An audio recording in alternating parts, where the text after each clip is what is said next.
Le ministre d'État chargé du développement et de la coordination de l'action gouvernementale, Abdoulaye Biotane, a effectué ce matin une visite sur le site de la zone industrielle de Glodjigbe, GDIZ.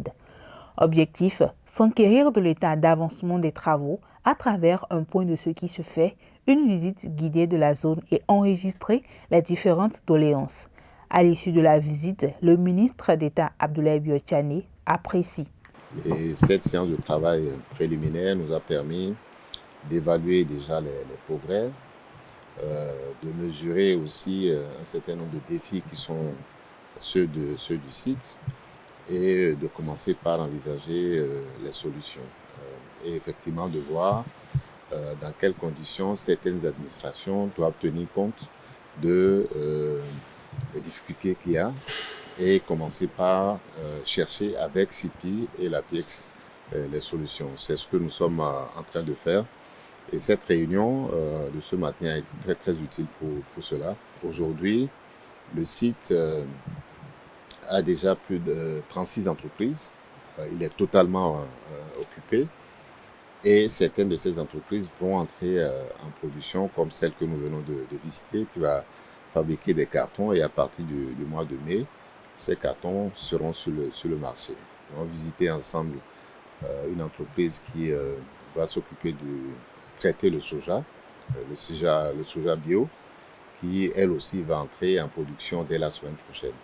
Donc ce sont autant de progrès que nous notons aujourd'hui. Et ces progrès pour les Béninois sont importants parce que ça veut dire beaucoup plus d'emplois, notamment pour les plus jeunes. Ça veut dire beaucoup de valeur ajoutée pour notre économie et ça veut dire également un peu plus de visibilité pour notre pays. Près d'une trentaine d'usines ont déjà leur titre de propriété dans cette zone industrielle.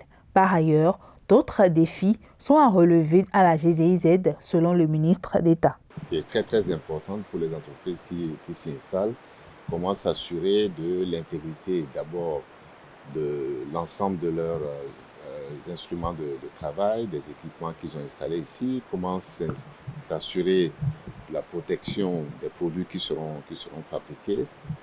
Tout cela est pris en compte et par rapport à ce que nous avons vu il y a 6 mois, c'est quelque chose qui est déjà étudié et opérationnalisé. La question de la formation des gens qui viennent ici.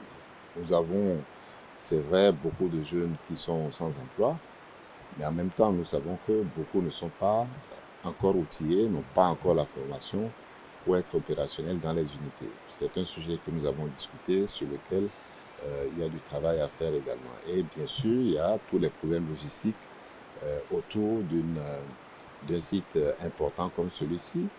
Comment s'assurer que les gens qui viennent ici sont transportés, comment s'assurer qu'ils ont un repas quand ils viennent ici, et comment s'assurer demain que les dizaines de milliers de gens qui vont travailler ici auront un logement décent pour pouvoir travailler dans des conditions optimales. Donc, tout ça également sont des sujets que nous avons discutés ce matin. Après les t-shirts et le Kaju Made in Benin, les usines de transformation de soja et de fabrication du carton vont entrer dans les jours à venir en production. Avec la GDIZ, le Bénin a entamé sa révolution industrielle.